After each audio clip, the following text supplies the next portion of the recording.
e elas serão feitas pelo QIA. Então, basta clicar no link do QIA, que vai aparecer no rodapé aí do dispositivo, e aí vocês podem digitar a pergunta que a gente recebe aqui. Eu gostaria de agradecer o Daniel Greca, né, pelo aceite do convite, né? Gostaria de agradecer a Sobracil Nacional, em nome do Dr. Carlos Eduardo Domene, atual Sobracil MG, atual diretoria, né, pelo empenho, né, na organização do evento. Gostaria de agradecer ao Fábio, né, diretor da empresa Agis, e toda a sua equipe, né, pelo empenho e pelo apoio. E um agradecimento especial ao Dr. Paulo Arantes, né, que é um amigo e, né, sócio aqui do consultório, né, pela ajuda na organização e principalmente nessa parte tecnológica. Então, hoje, essa noite, nós vamos abordar a crise de saúde, tá, resultante dessa pandemia, desse momento crítico que nós vivemos, né, que nós sabemos que há repercussões importantes, não só no cenário da saúde, como no campo político, econômico, social. Tivemos que mudar alguns de nossos comportamentos e hábitos, né, incluindo as nossas relações de trabalho. As relações passaram a ser mais virtuais do que presenciais. Isso, de certa maneira, tem um ponto positivo, mas, por outro lado, eu noto que há uma grande preocupação em relação ao atual modelo assistencialista de saúde, né? Principalmente, né, porque é um modelo caro, né, da qual resulta de uma das causas seria a grande incorporação e importação de tecnologias, insumos, o que é importante na nossa prática, né, mas que isso gera um custo muito alto. E se o custo de saúde já era uma preocupação para a gente, né, de agora em diante ele passa a ser primordial, ele passa a ser uma prioridade. Então, a gente precisa entender cada vez mais, né, as expectativas, né, alinhar nossas expectativas, nossas expectativas como profissionais de saúde com as expectativas dos pacientes, né, para que a gente possa entender a situação, a gente incorporar as soluções, né, para que a gente possa ter um bom resultado, que é o que a gente preza na nossa profissão. Então, assim, é com grande prazer que eu passo a palavra para o Daniel Greca, né, que vai nos ajudar a entender essa situação, vai nos ajudar a entender os desafios, né, e as perspectivas futuras, né, dessa crise na saúde. O Daniel, ele é líder executivo da saúde na KPMG. A KPMG é uma das 4 maiores empresas de consultoria no mundo. Então, ele é o responsável, ele é o líder responsável pela linha de saúde. Então, seja bem-vindo, Daniel, é um prazer tê-lo aqui conosco. Então, fique à vontade, a palavra é sua. Obrigado, Dr. Ricardo. Obrigado mesmo pela introdução. Uma boa noite a todos, meus colegas aqui que me ajudaram e alinharam todo o evento. Muito obrigado pelo convite, Dr. Diego, Dr. Paulo e ao Fábio, que a Agis e o Fábio deram um apoio imenso, fazendo toda a introdução e toda a ponte. Obrigado mesmo. Eu estou muito contente em poder, nesse fórum, explicar um pouquinho ou falar um pouquinho do ponto de vista da KPMG sobre saúde, sobre o futuro da saúde. Lógico que a gente vai abordar um pouquinho o Covid, o que a gente pode esperar de legado disso tudo. Então, é sempre importante para as grandes consultorias poder ter essa abertura e discutir com o mercado um pouquinho do que a gente tem visto globalmente, localmente, dentro de um ponto de vista. Então, o que eu trago para vocês hoje é o que a gente chama de futuro e desafio da saúde daqui para frente. A gente coloca 2030 só para dar um horizonte de tempo, mas lógico que a gente já percebe os desafios acontecendo já, agora, nesse momento mesmo, e também já no ano seguinte. Eu tenho uma apresentação, não deve passar de 40 minutos, mas para guiar um pouquinho a minha fala e compartilhar alguns dados com vocês. Imagino que vocês todos estão vendo minha apresentação nesse momento. Perfeito, Daniel, pode falar. Ótimo, legal. Então, a pauta é justamente essa, explicar para vocês o nosso ponto de vista no que diz respeito à tendência e desafios na saúde no horizonte aí 2030. Antes de começar, por uma questão de respeito, o Dr. Ricardo já me apresentou, mas eu acho importante falar um pouquinho e explicar o que me credencia estar aqui falando isso para vocês. Eu faço parte da KPMG, sou sócio-diretor, lidero a prática de saúde, O que a gente faz na saúde são essas 6 proposições de valor. Acho que não faz sentido entrar nisso agora, mas basicamente é estratégia, gestão e risco. E o grande ativo que a gente traz para discussões é justamente estar espalhado em 55 países. Na verdade, a KPMG está espalhada em 150 países, mas 55 países dos 150 têm a prática de saúde. Então, a mensagem aqui é, eu tenho 54 pares. A gente se reúne uma vez por ano, a gente tem calls frequentemente, e é nessa reunião uma vez por ano, que nesse ano foi digital, né, por motivos óbvios, a gente senta e discute boas práticas, discute tendências, discute o que está acontecendo no mundo. E o meu papel dentro disso tudo, pelo menos um deles, né, é entender o que acontece em Israel, na Austrália, no Reino Unido, nos Estados Unidos, que pode ser replicado aqui no Brasil, sempre respeitando as questões epidemiológicas, regulatórias, demográficas, mas adianto, e aí uma lição que eu tive nesses 4 anos de KPMG, que os problemas de saúde no mundo são muito parecidos, mas muito parecidos mesmo. O que nos faz pensar e acreditar, e a gente percebe isso nos projetos que a gente entrega, que as soluções também são parecidas. Quando eu entrei na KPMG, 4 anos atrás, eu tinha esse mito, vamos colocar assim, onde não, aqui no Brasil é diferente, aqui no Brasil a saúde é diferente. Lógico, estruturalmente é diferente. A saúde privada tem um papel diferente do que no Reino Unido, por exemplo, mas os problemas são similares, logo as soluções também são. Então, o maior ativo que eu trago hoje para vocês aqui, quando se fala de futuro, é o que a gente vê acontecendo no mundo, o que se aplica aqui na nossa realidade brasileira. Eu quero começar com um vídeo, é um vídeo mais para provocá-los e inspirá-los também, e depois eu faço alguns comentários, é um vídeo que eu gosto bastante. Então, 2 minutos de vídeo, pedir um pouquinho de atenção de vocês.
Eu já assisti vídeo várias vezes e ele sempre me traz a mesma sensação, a mesma emoção, né?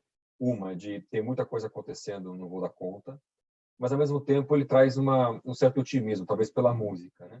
E no final essa questão da responsabilidade. Você médico, você profissional de saúde, você executivo da saúde, você paciente, né, que faz parte do sistema, você está pronto para tudo isso que está acontecendo?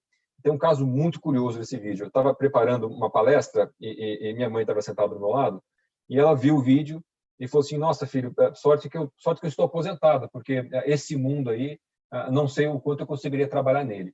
E quando minha mãe falou isso, ela basicamente falou o que os executivos que a gente entrevista, os executivos que a gente se relaciona, falaram numa pesquisa que a gente fez no passado, onde foi quase unânime, todos eles, né, ou quase todos, falando que os próximos 3 anos da saúde vão ser mais complexos que os últimos 50.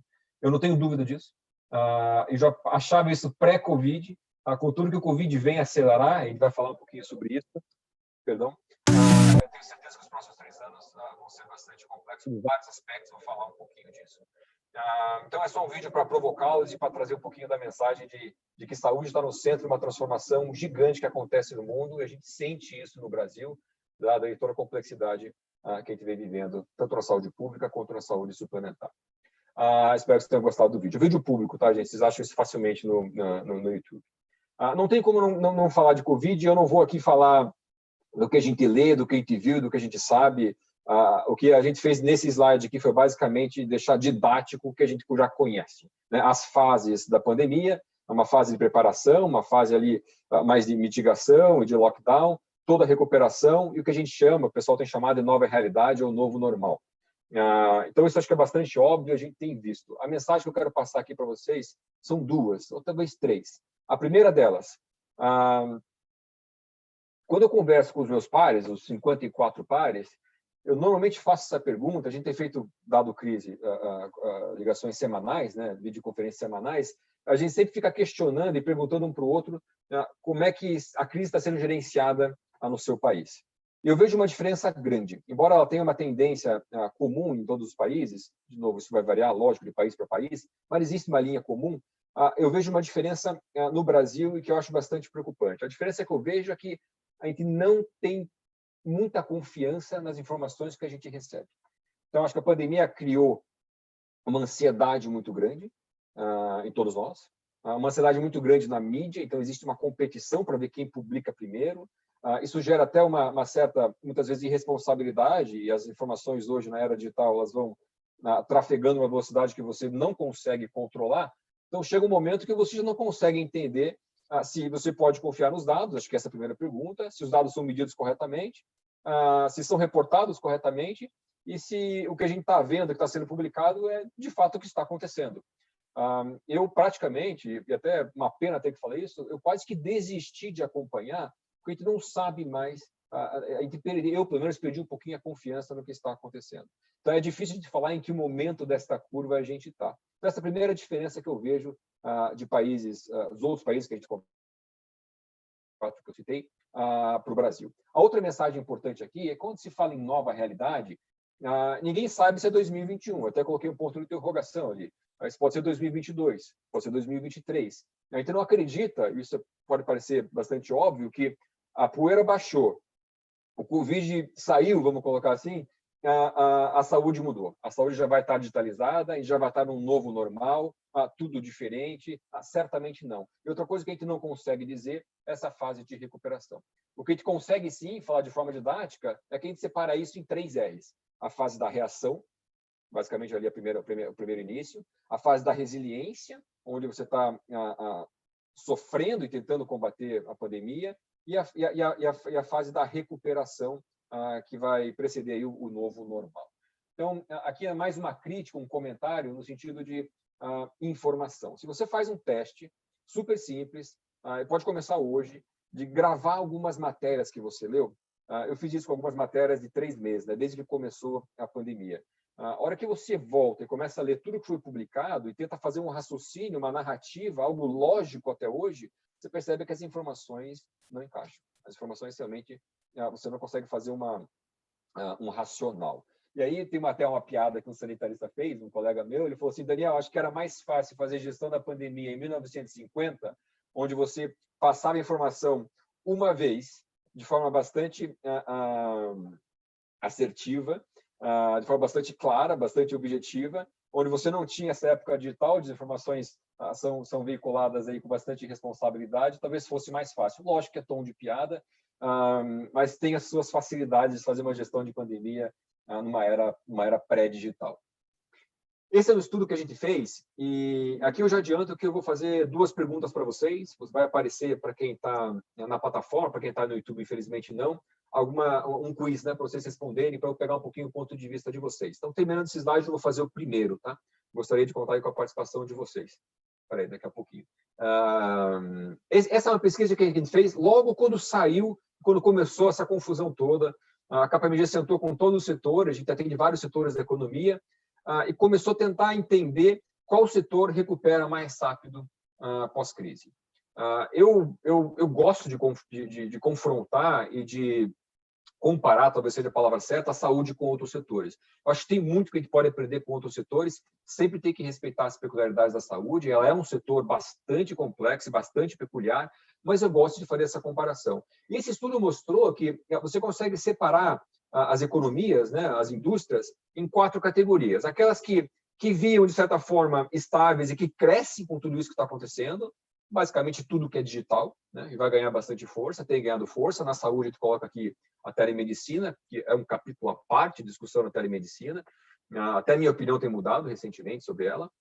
Você tem uma segunda linha, né, uma segunda característica daquelas empresas daquela indústria, perdão, que voltam ao normal com facilidade. Ela tem um desafio grande, ela sofre durante a crise, mas ela consegue voltar ao normal com mais facilidade do que outros setores. E a saúde está justamente nela. Por quê? Veja que quando eu falo voltar ao normal, não é sem perda. Não estou falando que o hospital não perdeu receita, ou que a operadora não teve menos sinistro, que vai ter mais sinistro daqui para frente. Não é isso. Mas a operação volta ao normal. É um motivo super simples. A demanda existe. Se você pensar que a demanda ficou represada e que a população hoje já tinha uma tendência de maior uso, maior consumo, dado o envelhecimento da população, e dado que a gente vive mais, mas não necessariamente mais saudável, se você somar isso ao represamento de serviços que foi feito na época do Covid, a demanda já era garantida, então ela vai ser maior ainda daqui para frente. Então, a demanda do paciente ela vai acontecer, então a saúde volta ao normal, a operação volta ao normal com mais facilidade do que outros setores. Outros vão ter uma dificuldade enorme, né? Muita gente fala das linhas aéreas, e realmente vai ter uma dificuldade, turismo de forma geral, e outras vão ter que basicamente reiniciar e rebutar para conseguir voltar e ser competitivo, até repensar em modelo de negócio.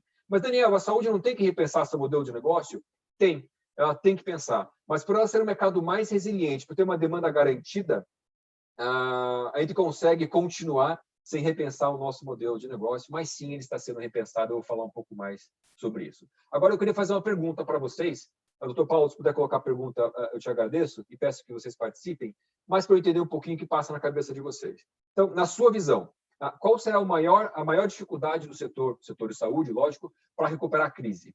Será que vai ser caixa, principalmente para os hospitais hoje, para as operadoras amanhã, né?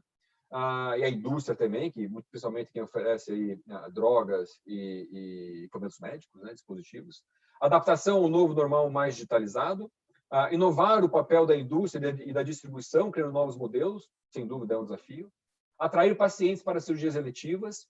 Acho que isso começa a recuperar, né?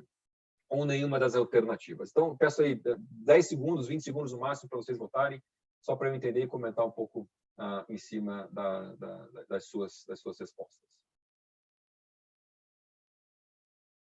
Perdão, eu vou fechar aqui a minha, que acho que fica mais fácil para vocês visualizarem.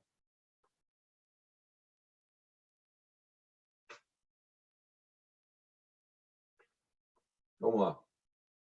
Caixa um pouquinho na frente, né? E eu acho que faz sentido, não dá para ignorar que isso é um problema para a saúde nesse momento. Eu tenho assim, vários clientes, principalmente hospitais, né, prestadores de serviço, onde a receita caiu 30% até 40% de um mês para o outro. Então, certamente, isso é difícil mesmo. No setor que às vezes vive exprimido ou que vive com margens bastante, dependendo da cadeia onde você está, né, com margens bastante estreitas, sem dúvida, a caixa é um desafio. A adaptação ao novo normal, eu vou falar bastante sobre isso, e sobre inovar o papel da indústria, eu vou falar um pouquinho sobre isso.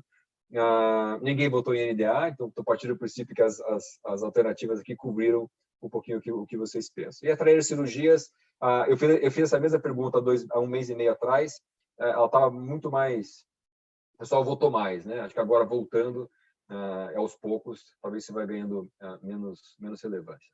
Mas obrigado por participar, ainda mais para entender o que passa aí na cabeça de vocês. Vou fazer outro quiz desse daqui a pouco. Continuando, aqui eu trago para vocês o que a gente entende que vai ter de legado pós-Covid e quais são as tendências catalisadas pela crise. Por que catalisadas? Porque eu realmente acredito que você vai ter coisa nova. Acho que vai ter coisa nova. Mas, mais do que isso, muito do que a gente vai viver na saúde daqui para frente são coisas que já vinham acontecendo, muito em PowerPoint, muito ainda numa discussão romântica, muito ainda numa discussão teórica, e que a crise veio para catalisar. Tem uma frase que eu gosto bastante, que a crise é a mãe da inovação, né? A frase é mais ou menos essa. E a gente está vivendo isso hoje. Então, é mais coisas que vinham acontecendo e que a saúde não conseguia implementar, tinha dificuldade, que ficava naquele discurso super romântico, mas que agora virou uma questão de sobrevivência, né? Eu normalmente falo que o darwinismo na saúde ele é mais duro do que outros setores. E agora, em época de crise, vai ser ainda mais duro. Então, eu vou passar item por item aqui com vocês, e alguns deles eu vou falar até mais para frente com mais detalhes. O primeiro legado que eu enxergo, e talvez o meu favorito, arrisco dizer, é o legado da educação sanitária. O que é isso? Acho que tudo isso que a gente vem vivendo está servindo para a gente entender, população, o quanto saúde é importante. Eu tenho 37 anos, fui educado na década de 90, sexualmente falando, educação sexual, onde o HIV assustava o mundo, né? Eu lembro até hoje de ver no jornal Nacional os cientistas perdidos, né? A comunidade científica bastante perdido, sem saber entender o comportamento do vírus, o impacto disso, busca por tratamento, e o quanto isso impactou a educação sexual para quem é da minha geração. A mesma coisa eu vejo com o Covid, só que em vez de educação sexual, educação sanitária. Eu não falo somente da minha filha que teve ensinamentos de como lavar a mão, ou até o quanto ela me ensinou a lavar a mão. Não é isso, não. Eu estou falando quer dizer, isso também. Eu estou falando de você, como cidadão, entender que você faz parte do sistema de saúde. Isso é uma educação sanitária, é difícil colocar um preço nisso. Lógico, isso vem a duras penas, dado tudo que está acontecendo, mas, sem dúvida, é um grande legado. O segundo é a valorização da saúde. A valorização da saúde sobre dois aspectos. O primeiro deles, uma valorização no sentido negócio. A saúde no Brasil já vinha, desde que capital estrangeiro foi permitido no Brasil como investimento em 2014, já vinha uma consolidação, fundos de investimento, as grandes redes se formando, tanto em hospitais quanto em operadoras, e também em medicina diagnóstica. Então, a gente imagina que ela vai ficar mais exposta ainda e vai chamar mais atenção dos grandes investidores. Por quê? Porque, como a gente vai ter um problema de caixa, e já está tendo, inclusive vocês escolheram caixa como o principal desafio, e eu acho que faz sentido, embora não tenha resposta certa, vai ser o momento que os fundos de investimento e aqueles que têm recurso e fôlego financeiro para superar a crise vão olhar para o mercado e encontrar ativos com dificuldade. Mais fácil de adquiri-los, então o crescimento inorgânico vai ser impulsionado. E valorização da saúde sobre um segundo tema, de você entender e compreender, talvez agora, isso também é um legado super importante, que saúde não pode ser considerado um custo, ela tem que ser considerada um investimento. Então, toda a exposição que a gente está vendo à saúde, a exposição das nossas fortalezas e das nossas fraquezas, espero que sirva para governantes, executivos e até por cidadãos entenderem que a saúde deve ser valorizada e ser vista como um investimento e não como um custo. O terceiro, um paciente mais exigente. Eu vou gastar mais tempo sobre isso lá na frente, mas certamente o paciente hoje ele se acha um consumidor, sendo ou não, acho que essa é uma outra discussão, mas ele vem mais exigente, desafiando até vocês médicos. Vou falar mais sobre isso. Eu acho que tem uma tendência, e talvez aqui a mais negativa delas, em vermelho aqui embaixo, de um conflito maior entre prestadores e as operadoras de saúde, e por que não a indústria aqui também? Em que sentido? No sentido de que, no momento de crise, onde você tem que recuperar a receita, será que a gente vai esquecer da pertinência do cuidado? Será que a gente vai esquecer de se a jornada que o paciente está percorrendo, ela é pertinente, ela deveria estar acontecendo? Então, na ansiedade e na pressa de gerar caixa, a gente já sabe que a saúde já tem os incentivos perversos que a gente conhece. Será que nesse momento de recuperação de receita, a gente vai olhar para a pertinência do cuidado? Aqui é mais uma pergunta quase que retórica. Bom, continuando. A regulação inteligente, acho que a gente entendeu durante a crise que público e privado tem que caminhar de forma mais próxima, vou falar mais sobre isso, mas mais do que isso, a gente precisa regular o paciente no sistema, a gente precisa navegar o paciente no sistema. Aí você pode falar, mas Daniel, o SUS faz isso, ou pelo menos está desenhado para isso. É verdade, acho que está desenhado para isso, quando não faz é mais por uma questão de gestão e de recurso, mas a saúde suplementar não faz, ou pelo menos a grande maioria das operadoras não faz.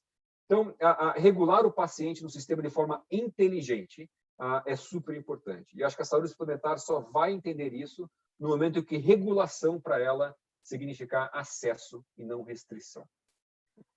Interação do público e do privado. Em qual sentido? Não só no sentido de PPPs, tá? Mas no sentido de... E não também só no sentido de fazer a regulação do leito, né? O governo fazendo a regulação do leito privado. Mais do que isso. Será que não faz sentido eu navegar um paciente no sistema e nesse sistema eu ter uma interação público-privado e navegar esse paciente em ambos? Na verdade, navegar o paciente onde for melhor para ele, seja no público ou seja no privado. Uma provocação. Novos modelos de negócio, vou falar mais sobre isso, e transformação digital, eu também vou falar mais sobre isso. É quase que óbvio falar que a digitalização já vinha acontecendo na saúde, ela vai ganhar mais força nesse período. Eu tenho um slide só para falar sobre isso. Que é esse aqui, inclusive. Essa é uma pesquisa que a gente fez há 3 anos atrás, ou 2 anos e meio atrás, e para tentar entender quais são as principais oportunidades de inovação em saúde digital. Saúde, talvez junto com a educação, são os setores mais atrasados, né, no que diz respeito à inovação e incorporação de tecnologias. Não estou falando aqui de dispositivo médico, né? E a gente fez esse relatório para tentar entender o que a gente teria de oportunidade. Na época agora de Covid, essa rede que eu comentei com vocês, né, meus pares ao redor do mundo, a gente sentou de volta e falou assim, será que o que a gente previu lá atrás, será que isso ainda vale? Será que isso ainda faz sentido? E pouca coisa mudou, o que mostra 2 coisas, né? Mostra 2 coisas. Primeira, que talvez não tenha evoluído como deveria ou como poderia, ou que nosso estudo foi muito bem feito. Então, vamos acreditar nos 2, porque acho que a saúde realmente não andou como poderia nos últimos anos no que diz respeito à tecnologia. Então, a gente mudou algumas coisas realmente, agora em época de Covid, e eu queria dividir com vocês quais são as oportunidades, não necessariamente indo item por item, mas passando aí o que o estudo nos mostra, né? Quase que dando um spoiler do estudo. O primeiro deles eu consegui usar a tecnologia para suportar a decisão e usar a tecnologia para eu ter fluxo de trabalho muito mais padronizado. O que eu quero dizer com isso? Será que o quanto a tecnologia pode apoiar você, médico, ou você, profissional de saúde, e você ter mais tempo para exercer a prática médica? O quanto ela pode te apoiar para, eu falo aqui, deixar o médico ser médico? O quanto ela pode apoiar para você, no momento de decisão rápida, ou até não tão rápida assim, para você seguir um caminho e fazer um racional de diagnóstico? Então, acho que chegou, eu vou falar também mais sobre isso lá na frente, o momento de usar a tecnologia a favor para desafogar um pouquinho o médico que hoje está super enforcado e exprimido dentro da cadeia. O segundo e o terceiro caminham meio que juntos. A oportunidade de usar a tecnologia para engajar pacientes e empoderar pacientes. Esse é um item bastante interessante, né? Como é que eu consigo colocar o paciente no centro, prestar um serviço para ele, entregar valor para ele e engajá-lo? A gente sabe, tem vários estudos que mostram que o paciente com uma boa experiência, ele engaja, o paciente engajado tem impacto em desfecho, e bons desfechos têm impacto também em custo. Então, acho que a tecnologia tem um papel super importante aqui de você entender quem está na ponta e usar ferramentas para empoderar, engajar e educar o paciente. Indo um pouquinho mais para o número 3 agora, ainda pensando também no paciente no centro, como é que eu consigo conhecer esse paciente e ser proativo? Esta grande provocação aqui, não uma saúde reativa, uma saúde proativa. A hora que você fala proativa, você vai pensar, lógico, em promoção e prevenção. E como é que eu posso usar a tecnologia para isso? Tem várias ferramentas, mas várias ferramentas mesmo, preditivas, para você entender quem está do lado de lá, do ponto de vista clínico e não clínico, e começar a desenhar serviços personalizados e proativos. O quarto item, um atendimento coordenado. Como é que eu coloco o paciente no centro, vários prestadores de serviço em volta e conseguir coordenar a assistência? Pense num crônico, né? Pense em alguém que é obeso, tem diabetes e pressão alta. Ele vai em 3 médicos distintos, cada um prescreve uma coisa, às vezes sem pensar, e não é por culpa do médico, é por culpa do sistema de saúde mesmo, em interação medicamentosa, por exemplo, sem pensar conjuntamente que faz sentido para aquele paciente. Então, atenção coordenada, super importante, a tecnologia permite isso. Eu acho que é um passo importante que a gente pode dar daqui para frente em oportunidades de inovação e saúde digital. O quinto, ter acesso a conhecimento, serviços especializados. Aqui, basicamente, a telemedicina é um bom recado, uma boa mensagem. Eu, aqui onde estou, eu posso escolher meu médico e fazer uma consulta com ele, ele estando em São Paulo, em Belo Horizonte, em Manaus, em Curitiba, e eu consigo acessar aquele que eu acho que vai me atender melhor. Isso vai gerar uma competição. E, na verdade, isso já vem gerando uma competição. Há pouco tempo atrás, a telemedicina não era nem regulada. Hoje, você vê já uma comoditização, uma briga por preço. A briga que, na verdade, que a gente deveria ver é uma briga pela melhora do serviço. É o darwinismo, já que eu tenho um acesso maior a um pool de médicos, que o darwinismo fosse para elevar a barra, e não simplesmente fazer uma briga de preço, e a gente já vê isso acontecendo. É uma questão muito delicada e que o CFM certamente está cuidando. A gestão de recursos, acho que é super óbvio, eu acho que vale até pular a tecnologia para você evitar desperdício. E a última, o número 7, é mais ou menos o que eu falei antes, uma regulação e acesso inteligente. Navegar o paciente no sistema, ser proativo. O item 7, ele basicamente cobre todos os outros, né? Porque se eu faço uma regulação inteligente do paciente, automaticamente eu vou ter que empoderá-lo, automaticamente eu vou ter que padronizar fluxo, automaticamente o cuidado tem que ser proativo e automaticamente vai ter que ser coordenado. Então, é basicamente você colocar tudo isso numa torre de controle navegando o paciente. Daniel, você está indo muito longe, isso é 2050. Não é. Não é. E a saúde pública tenta fazer isso, algumas cidades conseguem, com algumas limitações, é verdade, mas é um caminho, principalmente se você quer controlar custo. O doutor Ricardo falou na abertura a questão, vamos chamar aqui de inflação médica, o caminho para você conter o custo da saúde e a inflação médica, se assim eu posso dizer, é você navegar o paciente no sistema e tentar oferecer um acesso na medida certa, nem mais e nem menos. Se é em casa, se é no leito hospitalar, no leito hospitalar, se é numa UBS, numa UBS, oferecer o acesso na medida certa. Então, essas são as 7 oportunidades que a gente entende que o Covid vem a acelerar. Aqui eu vou ser bastante empático com vocês da classe médica. Bastante empático mesmo. O IHI, Instituto de Healthcare Improvement, publicou há uns anos atrás o que eles chamavam de Triple Aim, né? Qual é o triplo alvo da saúde? E na época o Triple Aim era... eu esqueci de fazer as perguntas para vocês, gente, perdão. Passou direto aqui, mas eu volto. O Triple Aim, quando foi lançado, ele tinha os alvos, né? Melhorar a experiência do paciente, melhorar a saúde da população e redução de custos. Fazer total sentido. Aí o IHI atualizou o Triple Aim, que virou um Quadruple Aim. Falou assim, não, mas espera aí, como é que eu vou melhorar a experiência do paciente, melhorar a saúde da população, reduzir os custos, se a experiência de quem está lá na linha de frente entregando o serviço é ruim? Eu estou falando de vocês médicos, enfermeiros, profissionais de saúde, dentistas, biomédicos. Mas aqui eu vou ser mais empático com o médico, tá? Se o médico hoje, a jornada que ele percorre, se fala muito em jornada de experiência do paciente, vamos falar de jornada de experiência do médico. Se a jornada que o médico percorre hoje ela é ruim, se ele está pressionado para entregar mais valor para o paciente, melhores desfechos, baixo custo, garantir a pertinência do cuidado, uma boa experiência, com problemas de remuneração, com uma carga burocrática super alta, qual é a condição daquele profissional de saúde, daquele médico, em honrar o compromisso dele em prestar uma melhor assistência?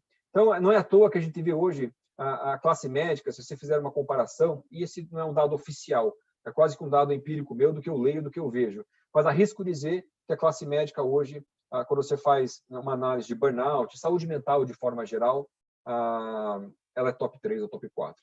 Talvez esteja junto lá com os controladores de voo. Dado tudo isso que está acontecendo, ela está bastante exprimida. Então, a gente vê daqui para frente uma tendência, e eu realmente espero que isso venha junto com a valorização da saúde que eu falei, e você valorizar capital humano.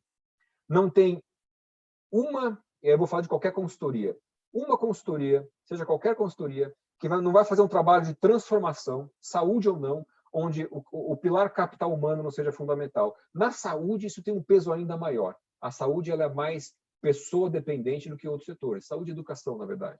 Então, a capital humano é super importante. E olha que curioso, a gente faz projetos de experiência do paciente, inclusive eu vou dividir com vocês aqui como é que a gente faz esses projetos e por que isso é importante.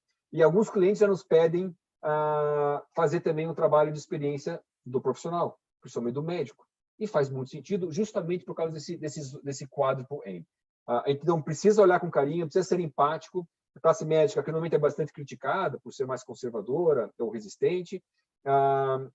Os dados são assustadores quando se fala em saúde mental, suicídio, burnout. Então, acho que vale aqui, aqui não sei se é um desejo ou se é uma tendência, a gente olhar com carinho a jornada do profissional de saúde, e talvez seja um legado do Covid, dado que a gente tem muito a agradecer todos os profissionais da linha de frente, tudo que eles têm feito durante esse período. Então, o quádruplo aim, eu realmente acredito, gosto muito dele e destaco aqui o porquê que foi adicionado a melhor experiência do profissional que está na frente.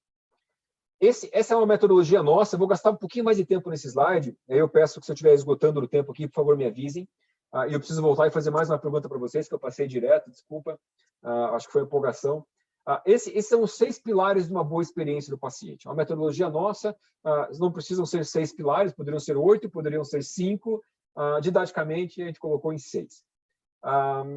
Por que isso é importante? Acho que tem vários motivos, vou falar alguns aqui. Primeiro, um paciente que tem uma boa experiência, ele engaja, eu falei isso. Se ele engaja, ele tem chance de melhores desfechos. Isso gera valor. Se você pensar que valor na saúde é desfecho sobre custo, com uma boa experiência, sempre respeitando a pertinência do cuidado. Então, a experiência do paciente tem ganhado força, esse é um dos motivos. Por que também isso é importante? Isso é importante porque hoje o paciente, ele sendo ou não sendo um consumidor, a gente publicou um trabalho em fevereiro chamado Paciente como Consumidor e um ponto de interrogação. O curioso é que esse mesmo estudo foi publicado em outros países pela KPMG, sem o ponto de interrogação, principalmente nos Estados Unidos. Lógico, os Estados Unidos têm uma saúde mais comercial, vamos colocar assim, não tem saúde universal. Então, a saúde é mais vista como mercadoria, logo o paciente é visto como consumidor. No Brasil, eu não fiquei confortável em insistir que a gente colocasse o ponto de interrogação para deixar aberto se ele é ou não é um consumidor. Se ele é ou não é uma outra discussão, talvez não cabe nesse fórum, mas ele se comporta como um. Ele acha que é um. Ele está cada vez mais exigente. Ele exige de você, médico. Ele lê. Ele vai no Dr. Google, no Dr. Yahoo, estuda, sempre vai tender para o pior e vai desafiar você, médico. Médico, será que essa é a prótese mesmo? Médico, que prótese você usa? Quanto tempo dura a cirurgia? Acho que a taxa de retorno a pronto-socorro é de quantos por cento? E até quem não é profissional de saúde, às vezes pega essas informações e começa a desafiar vocês, profissionais de saúde. Então, acho que tem uma questão de paciente mais exigente. Um terceiro fator aqui que eu queria trazer para não convencê-los, mas para tentar fazer um pensamento de que isso é importante, é que o paciente, hoje, você não tem um perfil único, né? A distância entre as gerações está diminuindo, perdão. Então, hoje você tem, por exemplo, a minha avó, 80 e poucos anos, a minha mãe, eu e a minha filha. Gerações distintas, com expectativas distintas. Talvez um prefira a telemedicina, outro prefira a visita em casa, cada um com suas preferências. Então, é mais difícil você conseguir entregar uma boa experiência. Quais são os pilares? Então, esses são os motivos aqui que a gente acredita que a experiência do paciente tem ganhado força e vai ganhar força. Vamos falar dos pilares rapidamente. Primeiro deles, pilar da integridade. O meu serviço é íntegro, sem falhas.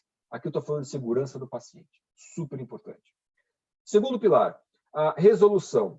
Se o paciente, na jornada que ele está percorrendo, se eu cometo um equívoco, eu consigo olhar para este equívoco e corrigir este equívoco, aí eu vou fazer um parênteses grande. Um equívoco na saúde pode custar uma vida. Então, fecha parênteses. Mas estou falando de equívocos mais operacionais. Vou dar um exemplo. Eu vou dar um exemplo com o varejo. Comprei um tênis, 42 branco. Chegou na minha casa, 44 preto. Se para resolver este problema eu ligo, ligação cai, não sabe quem eu sou, e ainda quando me mandam o mesmo tênis vermelho, número 45, você quebra a confiança. Não é à toa que integridade e resolução, aqui embaixo, tem até aqui, estabelecimento de confiança. Então, se você não tem uma capacidade de entender teu eu e resolver, você quebrou a confiança com o seu paciente, com o seu consumidor. Paciente como consumidor, seja ele um ou não. Agora, pense comigo. Pedi 42 branco, veio 44 preto.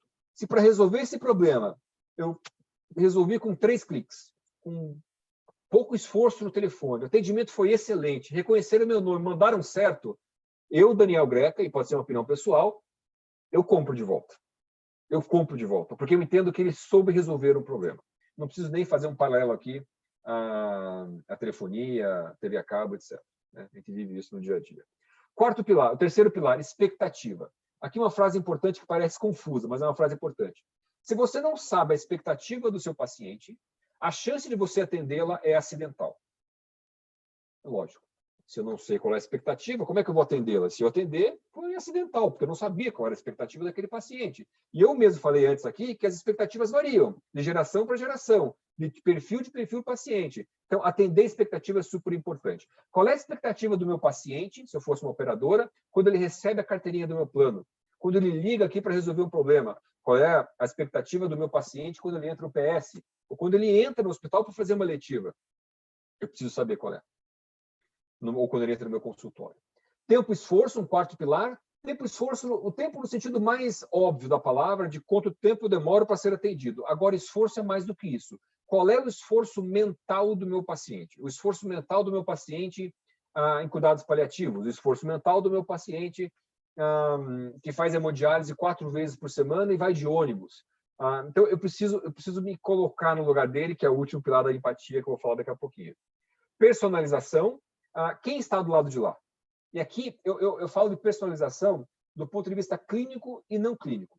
Exemplo, é o Daniel Greca, curitibano, começou sua carreira no HC, trabalhou em medicina diagnóstica, hoje está numa consultoria, tem uma filha de 7 anos, é casado, se acha um atleta e é saudável. Fez 2 cirurgias na vida, retirou a amígdala, retirou a vesícula, as 2 foram um sucesso. Não tem alergia a medicamento. Então, eu preciso saber quem está do lado de lá, do ponto de vista clínico e não clínico, para proporcionar uma melhor experiência e me conectar emocionalmente com o paciente. E o último pilar da empatia. Na saúde, tem um peso enorme em você ter a capacidade de se colocar nos sapatos de quem está do lado de lá e exercer a compaixão. A saúde humanizada aqui, normalmente, é uma consequência natural da empatia. Esses são os 6 pilares. Eu queria fazer uma pergunta, não precisam responder, é só para vocês pensarem se na visão de vocês existe um pilar mais importante. Essa é uma pergunta que eu faço e a gente entende que tem uma resposta certa e normalmente quando eu faço, a resposta certa não ganha. Se fosse fazer uma votação aqui entre vocês, provavelmente a maioria não ia colocar o que eu considero uma resposta certa. É uma opinião do que a gente tem visto. A gente entende que de todos esses pilares, o mais importante é a integridade. A integridade para a gente é o que vai dar sustentação e robustez para todos os outros. Eu vou dar 2 exemplos rápidos para não me prolongar, exemplos pessoais, inclusive. Minha esposa foi atropelada há uns 2 anos, talvez atrás, aqui em São Paulo. O trânsito parado, o corredor de moto, ela não viu a moto vindo, a moto acertou a perna dela e arremessou minha esposa. E deve ter arremessado mesmo, porque primeiro que me falaram, e segundo que minha esposa é bem pequenininha, tem 1,50 m e 45 kg. E tinha um socorrista passando, socorrista que não estava a trabalho. Então, o socorrista, felizmente, atendeu a Patrícia, minha esposa, e eu cheguei rápido, e naquela confusão toda, eu tive um atendimento sensacional. O socorrista, acho que tem alguém que não está no mundo, gente, perdão. O socorrista chegou muito rápido, o atendimento do socorrista foi sensacional, a ambulância muito rápida, nos levou para o hospital que a gente confiava. No hospital, tempo e esforço foi muito bom, personalização, porque já conheciam minha esposa, empatia também. Então, veja que nessa jornada atendeu quase todos os pilares. 15 dias depois, eu estou passando feriado com minha família em Curitiba, e minha esposa continua reclamando de dor, eu a levo no hospital, e a gente descobre que o hospital que atendeu aqui em São Paulo deu alta para ela com a perna quebrada e com o ligamento parcialmente rompido. Então, veja que, por mais que tenha respeitado ou honrado empatia, personalização, tempo e esforço, expectativa, aquele prestador falhou na integridade. Então, os outros pilares passam a fazer menos sentido. Vou dar mais um exemplo. Quando eu descobri que tinha pedra na vesícula, eu estava no meio de uma reunião de trabalho, tive uma crise, uma dor super forte, pelo menos é forte, normalmente o homem é mais sensível à dor. Fui correndo para o hospital e tive talvez o melhor atendimento em qualquer setor que eu tive, que eu já passei naquele hospital. A médica numa empatia gigante, assim, enorme, tenho um carinho enorme por ela que fez a cirurgia, inclusive, depois. E aí eu fiz uma ultrassonografia, não apareceu a pedra, fui fazer um exame de imagem mais sofisticado, que eu nunca tinha feito, uma tomografia, uma ressonância, perdão. E a hora que eu estava para entrar na máquina, a profissional de saúde pegou no meu braço e falou assim: Daniel, você está nervoso? Você já fez esse exame antes? Eu falei: nunca fiz. Te acalmaria se eu colocasse uma música? Eu falei, lógico. Ela falou, o que você quer escutar? Eu falei, o que você tem? Ela falou, eu tenho o que você quiser. Então, coloca Coldplay, eu gosto de Coldplay. Ouvi o Coldplay, relaxei tanto que nem ouvi as orientações de respiração. Demorou um pouquinho mais o exame. E terminei o exame, recebi o laudo, realmente estava com a pedra. Então, pensa comigo. Imagine se o laudo viesse errado. Não veio, felizmente. Mas imagine se o laudo dissesse, Daniel não tem pedra, ele tem. O Daniel tem pedra, mas ele não tem. Concordo que aquele prestador de serviço falharia na integridade. Falhando na integridade, o Coldplay perde um pouquinho o sentido. A empatia do médico perde um pouquinho o sentido. Então, a gente entende que a integridade é o pilar principal aqui embaixo, e todos os outros, que é a pergunta que normalmente me fazem aqui, eles variam. Variam de acordo com o perfil do paciente e variam de acordo com a jornada que ele percorre. Um paciente com dor num pronto-socorro, tempo e esforço, certamente vai ter mais peso. O paciente, vou usar de novo, oncológico, ou o paciente que faz hemodiálise, acho que a empatia tem um peso maior, porque ele faz aquilo 4 vezes por semana. E a hora que ele entra no estabelecimento, ele gosta de ter um acolhimento diferente, então a empatia tem um peso maior. Então, não quero convencê-los que a integridade é o principal, mas o nosso ponto de vista diz que ele é o que dá sustentação para os outros. Então, quando nos perguntam assim, Daniel, vamos investir, KPMG, vamos investir num projeto de experiência do paciente? Vamos. Por onde eu começo? Pela integridade. Depois você pensa no Analytics, na telemedicina, XYZ, com vestíveis que vai te monitorar em casa, é super importante. Mas vamos primeiro revisitar aqui o quanto você honra o pilar da integridade. Preciso acelerar, que acho que meu tempo está quase acabando, e quase certeza que esse é o último slide, e depois quero fazer mais uma pergunta para vocês, tá, gente? Fazer mais um quiz que eu acabei pulando. Essa é uma metodologia que a gente usa, que define o que é uma entidade de saúde, uma empresa, um prestador de serviço, melhor dizendo, do futuro. E quando eu falo futuro, não é 2050, não. É futuro hoje, ano que vem. É uma metodologia que a gente demorou uns 9 meses para montar e que a gente faz diagnósticos e projetos em cima dela com as empresas de saúde, pode ser indústria ou prestador de serviço. Eu não vou cobrir aqui todos os pilares, até porque se você dá um duplo clique em cada um deles, ele abre aí basicamente toda a nossa metodologia. Mas eu quero focar em algumas delas aqui, principalmente aquelas que eu não abordei antes. A primeira delas que eu queria falar é produtos e serviços inovadores. Então, hoje na saúde, dado tudo que está acontecendo, a gente percebe a cadeia de valor da saúde mudando, né? Você vê operadoras verticalizando, até aí tudo bem.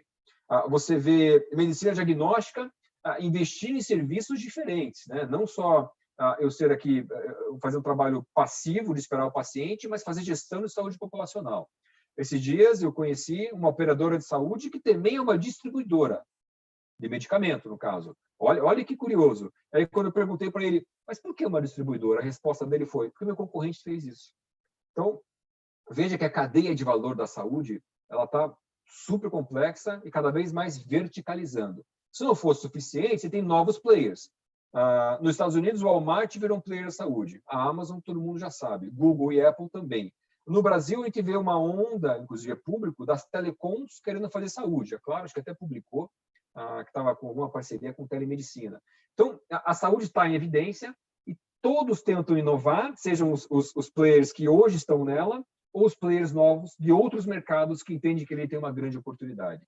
A minha visão aqui, a mensagem é, sim, você precisa inovar, você precisa pensar em serviços diferentes do que você faz hoje. Isso não é fácil, porque você que já está na saúde briga com algo chamado legado, o seu vício, o seu modelo de negócio atual, que é viciado e que é difícil mudar. Esse é o maior desafio da transformação, ou da transformação digital, se quiser falar assim. Eu também quero dar aqui, a experiência do paciente já cobri bastante, ecossistema integrado, aqui tem um lado muito forte com inovação também. Como é que eu me conecto ao que está acontecendo aí? A gente faz a gestão de um espaço de inovação aberta dentro do Hospital das Clínicas aqui de São Paulo. E a gente faz uma curadoria com várias startups, são mais de 300 startups só de saúde.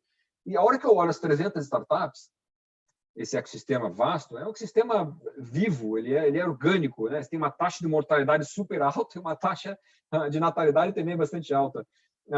Você se conectar com isso é uma dificuldade. Eu vejo que os executivos têm essa dificuldade. né? Qual dessas startups eu uso? Qual dessas novas soluções eu devo colocar aqui? E o grande erro que a gente vê é a hora que você olha para tudo isso está acontecendo, do ponto de vista de tecnologia e soluções, todas fazem sentido, você não consegue decidir simplesmente porque você olha para aquilo e você encara a tecnologia como um fim e não como um meio. A mensagem aqui é, antes de olhar para a tecnologia, antes de olhar para o ecossistema de inovação, antes de olhar para o que tem no mercado, é um exercício que você tem que fazer interno de o que é que eu quero entregar, qual é o meu propósito, qual é a minha missão. Depois você vai pensar o que do ecossistema vai te fazer chegar lá. O que do ecossistema vai ser meio para você honrar o seu compromisso e entregar a sua missão. Então, a mensagem aqui é, se você olhar a tecnologia como fim, tudo faz sentido. Tudo. Se eu pegar esses 300 startups já curados, né, todos já saíram do PowerPoint, e colocar aqui, com 2 minutos de pitch para cada um, eu tenho certeza que 80% delas, ou vocês vão querer investir, ou vocês vão querer colocar ou conhecer com mais profundidade. Porque é legal falar de tecnologia, é quase que um fetiche, né? Virou um fetiche falar de novas soluções. A mensagem, de novo, é não olhe para a tecnologia como um fim, ela tem que ser um meio. Então, se preocupa no que você vai entregar, depois você olha para o ecossistema e quem pode te fazer chegar até lá. Eu também falei de força de trabalho e a importância de capital humano em qualquer transformação, e falei aqui também bastante da questão do médico exprimido nessa cadeia toda, com uma pressão gigante para entregar valor. E aí que são os 8 pilares, gente, vocês fiquem à vontade para ler, depois eu posso compartilhar esse material com vocês. Antes de encerrar, eu queria fazer um quiz que eu não fiz, peço desculpas, era justamente nesse slide aqui. Doutor, se puder colocar a pergunta, eu agradeço, pedindo mesmo que vocês participem, respondendo sobre o legado do Covid. Acho que a pergunta, não sei se já aparece para vocês. Aqui, perdão. Na sua visão, qual o principal legado que o Covid deixará para a saúde? Eu falei algumas delas. Aqui não tem resposta certa, gente, é mais para entender a opinião e a visão de vocês. Educação sanitária, integração entre público e privado, digitalização, maiores investimentos na saúde e novos modelos de negócio. Tá? Uns 10 segundos para vocês votarem, eu faço minhas considerações finais e a gente parte para as perguntas e o debate.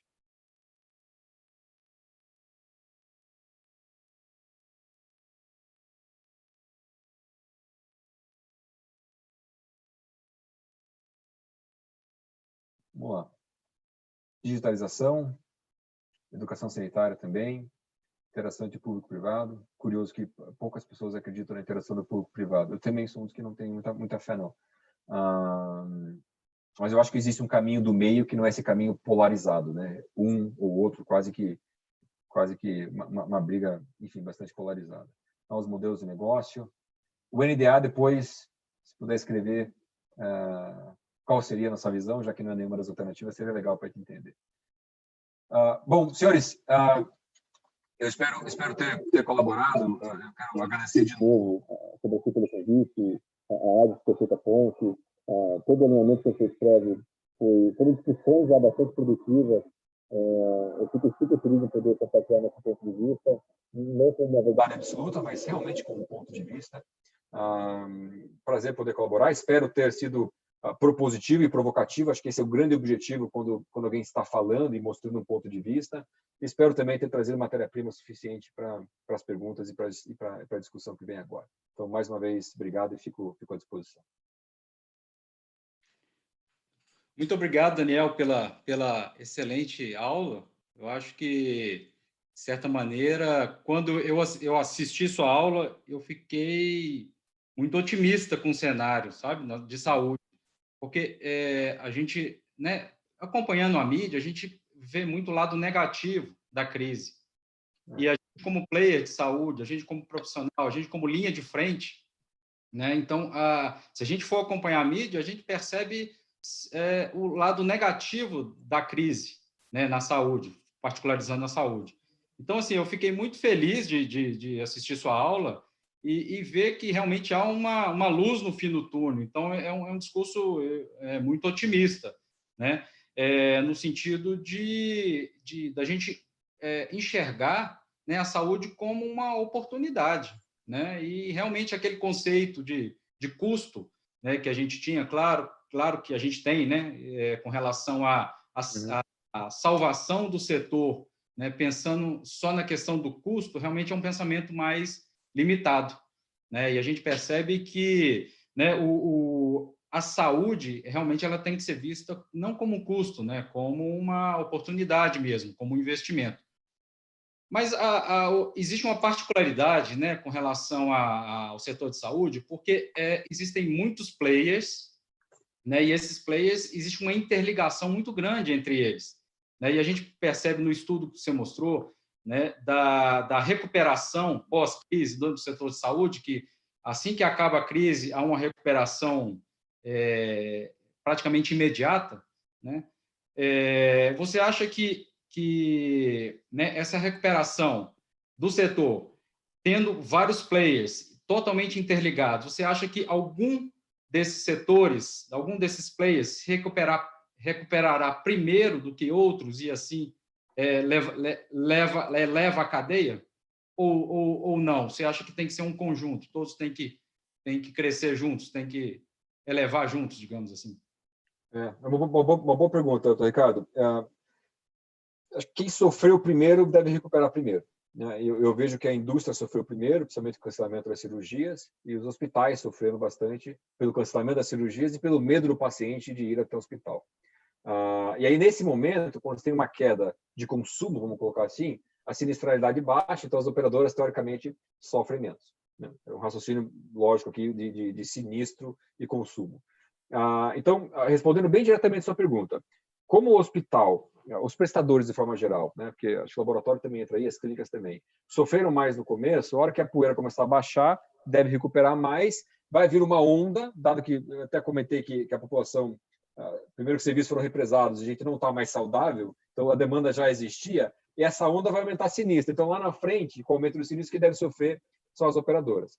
E aí, o que eu percebo, e na verdade é mais um receio meu, é que essa falta de transparência entre esses players faça com que isso gere um caos. Um caos que eu estou falando aqui não só de não ter serviço para todo mundo, mas de a gente não olhar a pertinência do cuidado, como eu falei, e das operadoras não terem uma comunicação transparente com quem está prestando o serviço. Então, acho que os hospitais se recuperam primeiro, os prestadores se recuperam primeiro, e lá na frente as operadoras devem sofrer, sim, com o aumento da sinistralidade, a não ser que elas realmente passem a olhar o paciente, navegar o paciente e ser mais proativo. Mas eu não acho que elas vão aprender isso agora, né?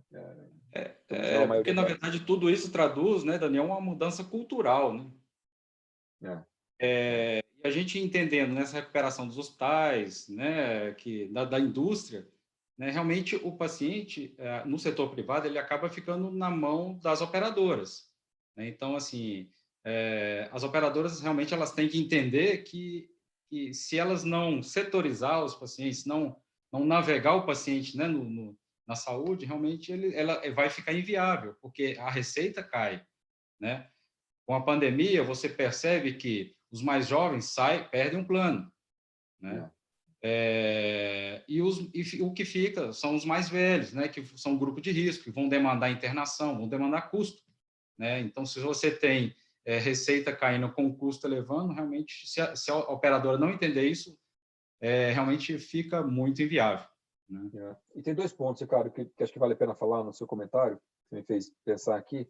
Primeiro, quem vai fazer saúde corretamente, vamos colocar assim, promoção, prevenção, navegação de cuidado, orientação, talvez sejam os novos players. Os atuais têm dificuldade, alguns conseguem transformar. Eu vejo alguns casos bem interessantes.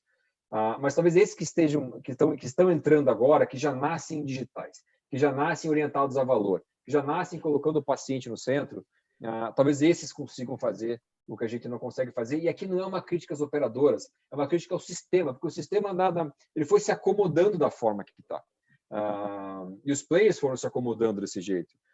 Então, acho que os novos, como não tem esse vício, não tem esse legado, eles conseguem fazer. E outro ponto que acho que faz sentido falar, baseado no seu comentário, é que se vem uma crise agora, principalmente de desemprego, o SUS vai ficar muito mais sobrecarregado do que ele estava, dado que vai baixar os beneficiários da saúde suplementar. Então, tem mais esse cuidado da saúde pública conseguir navegar o paciente com bastante eficiência para que não custe muito. Né? Bom, aproveitar aqui e vamos aproveitar essa deixa que vocês deram aí, vamos botar as perguntas aqui, que nós já temos algumas aqui. Então, assim, vou colocar uma que é do Paulo Eduardo. Ele colocou: boa noite, mesmo a saúde sendo um investimento, sabemos que é uma crise financeira também, e que muitos perderam emprego e empresas sofreram, né? E aí, esse é o comentário dele, e o Simval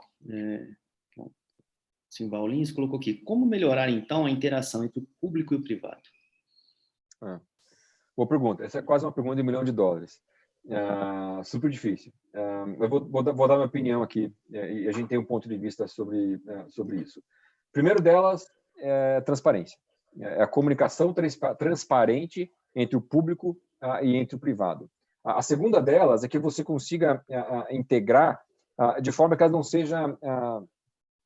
que não compita, né, uma com a outra. E hoje o que a gente percebe é que a saúde suplementar quase que torce para a saúde pública não ir bem, para que ela tenha mais beneficiário. É um negócio que não faz muito sentido, né? Não faz parte do conceito de um sistema único de saúde. No mundo ideal, é impossível, mas no mundo ideal, é teria que reconstruir. E reconstruir um dentro do outro mesmo, e não um separado do outro. Quando eu converso com meus colegas do Reino Unido, eu gosto muito do Reino Unido, porque o NHS inspirou o mundo, né? Inspirou muito o SUS, inclusive. Quando eu converso com meus colegas do Reino Unido, ele fala assim: Daniel, você usa saúde suplementar, né, privado no Brasil? Eu falo: eu só uso saúde suplementar. Ah, mas como assim? Você não usa seu serviço público de saúde? Ah, não uso e só usei para imunização, diretamente, né? E para eles é um choque. Porque eles falam: não, como assim? Como assim? Se eu estou doente, eu vou no NHS, eu vou no SUS. Eu só uso saúde privada para suplementar ou para complementar alguma coisa. Porque realmente lá um está embutido no outro. Eles trabalham em conjunto.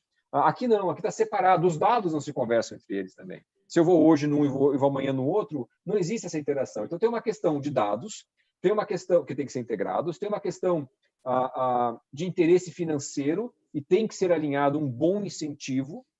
E tem uma questão de você navegar o paciente nos dois sistemas, só que você tem que conhecer os dois sistemas. Eu estou em Curitiba. Qual é a capacidade do setor público, qual é a capacidade do setor privado? Qual é a necessidade do Daniel? Por onde eu navego ele? Esse seria o mundo ideal. Só que, na estrutura que a gente está hoje, depois de tanto tempo, desde 88, né, desde a Constituição, eu não acho que a gente consegue mais voltar. Eu acho que a gente consegue, talvez, ir corrigindo isso aos poucos com política pública. Agora, para você chegar lá, você precisa de uma visão de longo prazo. Então, como é que você vai ter visão de longo prazo se, a hora que você olha o ministro de Saúde no Brasil, a média, a última vez que eu calculei, e foi antes do governo Bolsonaro, era 1 a cada 9 meses. Então, como é que eu vou olhar no longo prazo, e saúde você não recupera, você não vê o retorno no curto prazo, né? Educação também, tem um paralelo muito forte de saúde e educação. Se quem está lá para comandar a saúde tem uma média de 9 meses. Se você pegar agora as novas trocas, isso caiu de novo, talvez seja 7 meses agora. E se você tirar o Serra, que é o outlier, que ficou 4 anos, talvez caia para quanto?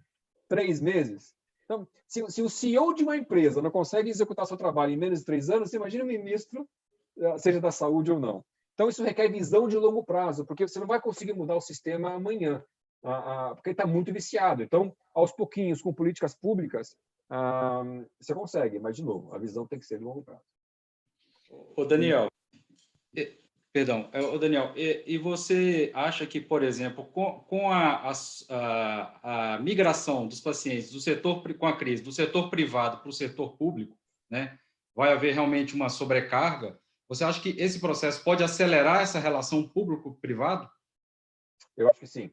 Eu acho que sim, porque o público ele vai perceber que já não dava conta e que agora não vai dar conta, mais ainda, e vai pedir ajuda. Eu vou dar um exemplo, e isso é público que já está nas mídias.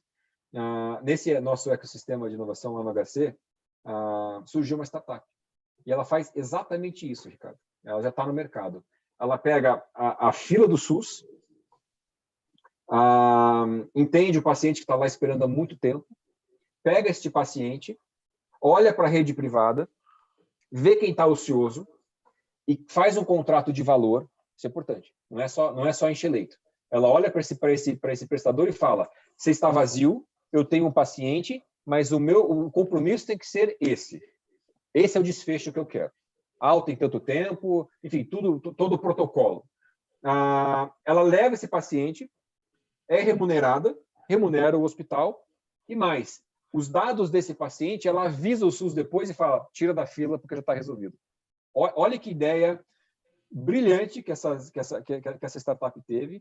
Eu acompanhei o nascimento dela e agora já está em mercado, já atenderam, acho, bem no comecinho, onde ela está fazendo justamente isso. Então, é um bom exemplo para responder essa pergunta. Sim, o SUS enforcado, estrangulado, ele vai ter que pedir socorro. E a saúde privada, ela pode ajudar. Ela tem que ajudar. E aí tem um bom exemplo de como isso poderia ser feito. Daniel, tem um monte de pergunta aqui, temos que ir colocando aqui, porque senão... E eu vou colocar duas aqui, que tem mais ou menos a mesma linha. Um é o Fernando, pergunta o seguinte: vê-se muita presença dos médicos em mídia digital produzida por ele mesmo. O quanto você acha que isso interfere na relação médico-paciente, tendo em vista o paciente como um consumidor? Será que, ao fazermos isso, não elevamos demais a barra da expectativa e isso poderia ter um efeito não desejado, uma reação negativa? A outra é do Marcelo Cruz, que ele coloca: quais as estratégias possíveis para estabelecer uma relação com o paciente uma relação com o paciente em uma situação em que a confiabilidade das informações é questionada? Eu vou responder primeiro e provavelmente você vai ter que fazer a segunda de volta, que eu vou esquecer. Desculpa. Não, tudo bem. Boa pergunta, viu? Eu acho que nunca me fizeram essa pergunta. Eu acho que não. Eu acho que se a educação do paciente ela for feita da forma correta, eu sempre tenho essa preocupação de empoderar o paciente demais. Eu até não gosto da palavra empoderamento. Tá? Acho que é uma palavra que ficou meio na moda aí, acho que ela está até mal empregada. Mas eu acho que devidamente educado, eu sei que devidamente educado eu vou dar uma abertura aqui para qualquer coisa, mas a educação na medida certa, eu acho que não. Eu acho que ele vai ficar bem informado, ele pode desafiar o médico, mas eu acho isso saudável, de certa forma. Até ele pode tomar decisões mais simples e até promover o autocuidado, que é super importante mesmo. Então, eu gosto da educação. O que a gente tem que entender é que o paciente ele sempre vai ser hipossuficiente na relação. Ele sempre vai ser. Por mais que ele ache que não, ele sempre vai ser. Então, eu vejo com bons olhos a educação. Eu entendi o risco que você colocou, acho que ele pode existir sim, ele já existe hoje, você fazendo ou não. Então, eu prefiro que você faça, a partir do princípio que você vai fazer de uma forma correta, do que ele tenha essa informação de fontes que a gente não pode confiar. Aí sim é um desastre. Então, eu vejo com bons olhos isso partindo de vocês, médicos ou profissionais de saúde, orientando, mesmo que isso o empodere. Mas pelo menos ele está sendo empoderado com informações confiáveis e não com informações que você não consegue fazer o filtro. E, de novo, isso vai fomentar o autocuidado, que é super importante. O CRM, né, o CFM, eles têm uma legislação hoje orientando o marketing médico, né? A gente tem que diferenciar o que é orientar, educar e o que é fazer propaganda. Então, assim, a sugestão é a gente seguir essas regras. Quem não leu, lê, né, a questão da cartilha, né, sobre marketing médico, a questão de ética. Eu acho que isso é uma coisa complexa mesmo. O Marcelo... Doutor Diego, desculpa, só um pontinho que você falou que acho que é relevante também. O paciente, ele é carente. Ele é carente de informação. Porque hoje ele está... Eu não quero só aqui pessimista, eu não quero falar que isso cabe para todas as cidades ou para todos os operadores do Brasil. Não é isso. Mas a maioria está largada. A maioria não está informada. A maioria não tem acesso à informação qualificada. Se você... Acho que vale um exercício aqui, tem pesquisas que mostram isso já. Se você cuidar do paciente, não tratar, cuidar. Estou falando aqui, o cuidar é proativo, o tratar é reativo. Se você cuidar do paciente, e cuidar no sentido promoção, educação, prevenção, ele vai reagir melhor. Ele vai reagir melhor. Por mais que isso o empodere, ele vai reagir melhor. Marcelo.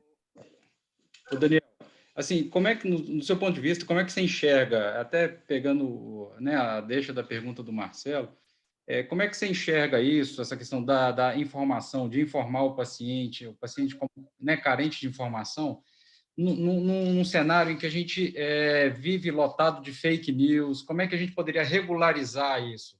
Né? Assim, essa informação a gente pode crer ou não, porque isso Se a gente tem essa dúvida, a gente vai gerar insegurança para o paciente, né? E isso pode ter um efeito negativo.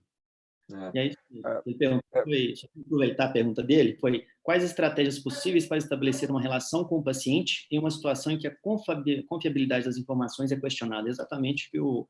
É isso mesmo. Bom, eu não vou nem emitir opinião sobre fake news, isso é canalice, não tem nem o que falar, né? Isso deixa a parte. É que nem discutir fraude, né? Não vou discutir fraude. Fraude é crime, ponto. A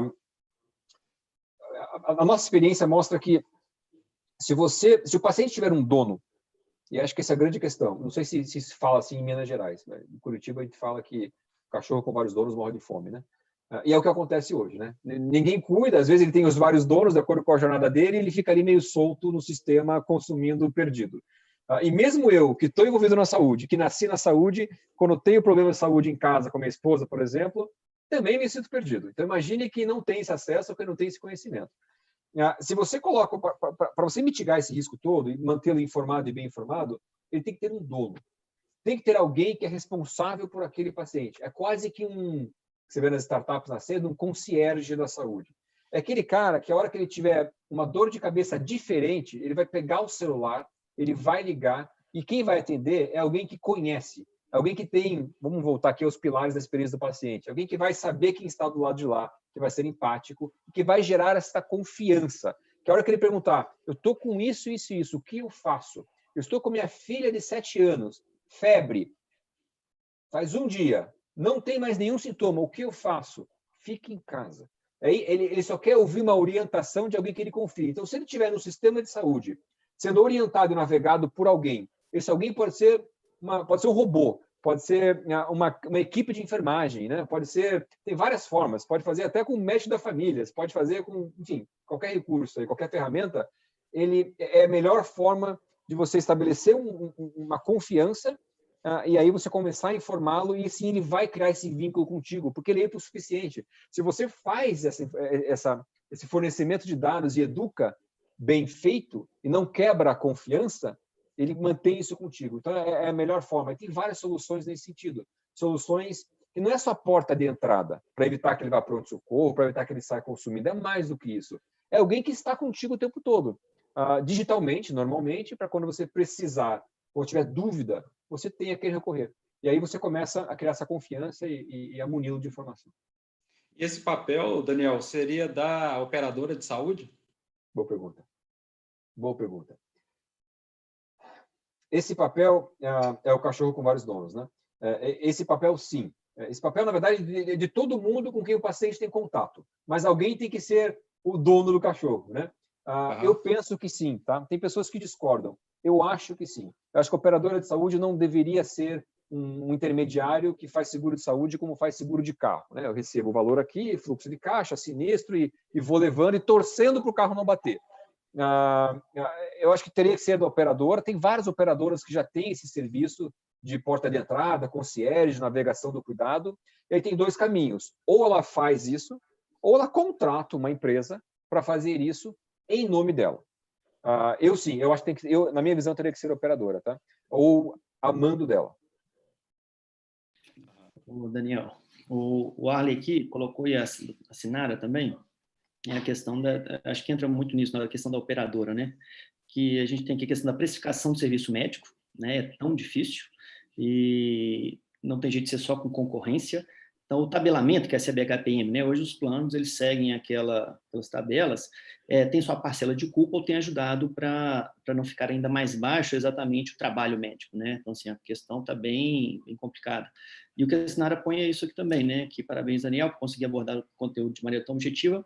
Infelizmente, apesar de sermos, teoricamente, quem movimenta a máquina da medicina, atualmente somos mais peças de engrenagem do que players exatamente.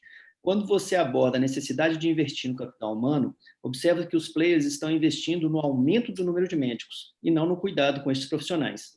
A entrega dos 6 pilares exige tempo e as operadoras querem mais atendimentos em menos tempo. Então, é questão de valorização, de valor, né, de entrega e custo. E quem sofre é o médico, né? O que você comenta dessas duas?